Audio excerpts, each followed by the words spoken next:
네, 정원에 있는 텃밭에 있는 사과나무 앞에 와 있습니다. 지난 올해는 아주 사과나무가 저는 아주 폭망을 냈는데요. 몇 번 보여드린 것처럼 갈반병이 와서 잎이 다 떨어지고 나중에는 사과만 매달려 있어서 사과가 잘 익지 않은, 사과 알도 굵어지지 않고 그런 현상이 있었는데요. 그래서 올해는 좀 전정을 좀 많이 해주고, 좀 적정량을 열리게 좀 하려고 합니다. 올해는 내년에는 이제 좀 그 부분을 좀 신경을 써야 될 것 같고요. 올해는 그런 부분들을 잘 못했던 것 같아요. 적과도 제대로 못하고. 저는 이제 부사나무 한 그루, 가운데 알프스 오토메, 그리고 저 끝에 또 부사. 이 알프스 오토메는 수분 역할을 하는 거죠. 사실상 잘 먹진 않았어요. 너무 작아서 차라리 루비에스를 심었으면 좋았겠다라는 생각이 들 정도로 아주 예쁘게 열리긴 하는데 먹기는 어려웠고, 이렇게 이제 부사 두 그루에서 많은 양을 이제 수확을 하고 했는데 가지가 굉장히 많아졌어요. 보세요. 이게 작년에도 가지치기를 해준 건데도 올해 너무 많은 가지가 있어서 좀 이 겨울에 강전정을 좀 해주면서 적정량의 좀 가지만 좀 남겨놓으려고 합니다. 저도 사과 나무에 대해서는 전문가는 아니에요.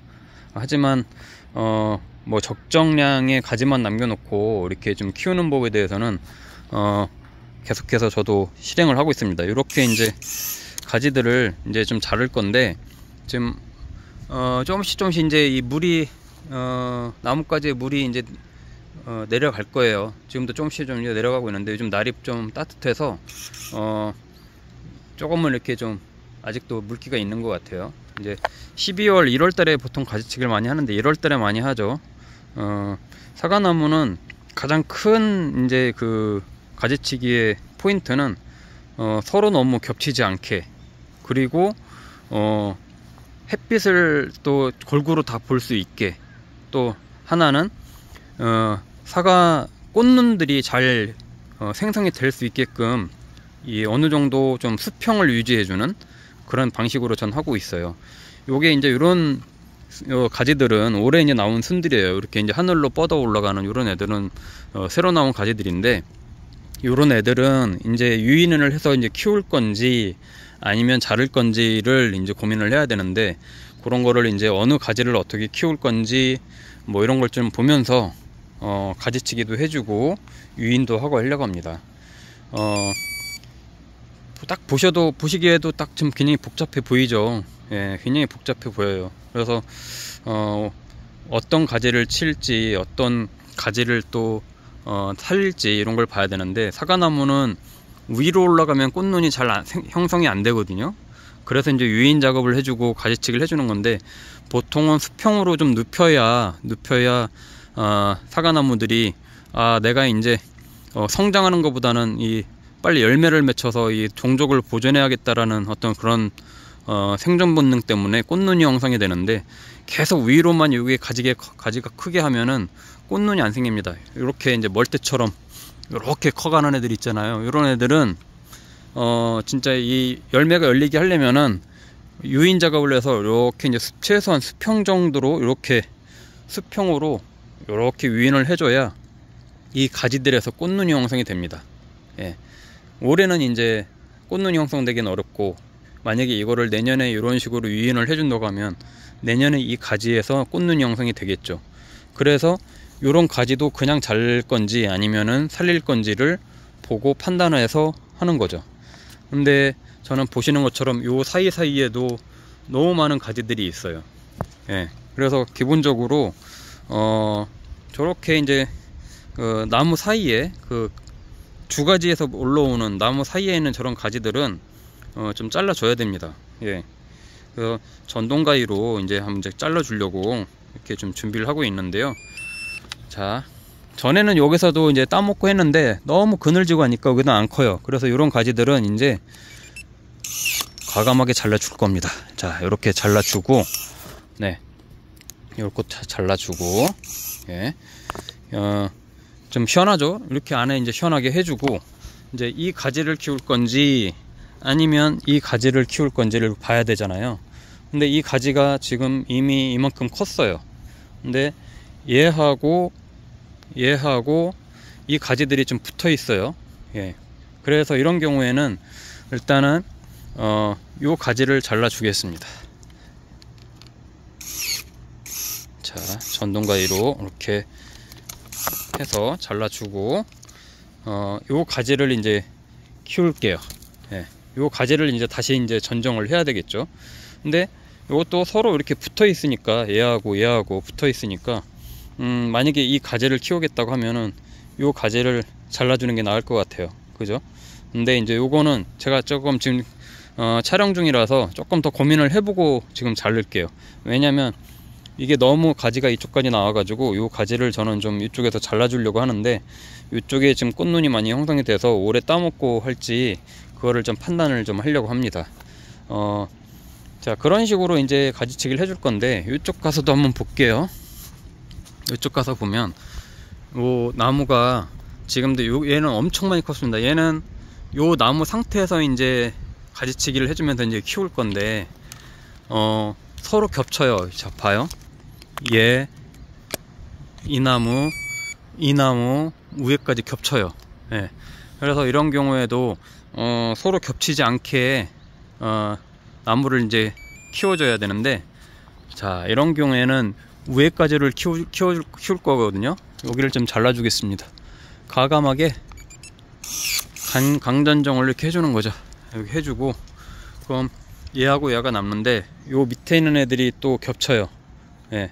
그래서 요런 애들을 키울 건지 요 밑에 있는 애들을 키울 건지를 좀 봐야 되겠죠. 그러면 이런 경우에는 뭐 이 밑에 가지를 제가 이제 키울 건지, 지금까지는 여기 밑에서 잘 키워 먹었어요. 잘 키워 먹었는데 너무 땅으로 이게 내려가도, 자, 이런 애들처럼, 예, 밑으로 땅으로 내려가도 너무 이게 땅이 가깝거든요. 그러면 이제 병충해 입기도 쉽고 별로 안 좋아요. 열리기는 이 밑으로 내려가 있는 애들이 꽃눈도 형성이 잘 되고 좋습니다. 근데 한계가 있어요. 그래서 이거를 잘라 주겠습니다. 과감하게 잘라 주고, 여기도 제가 이제 작년에 여기서 가지치기를 해줬는데 얘를 받을지 아니면은 이쪽으로 더 키울지 고민을 해야 되는데, 얘는 아무래도 겹칠 것 같아요.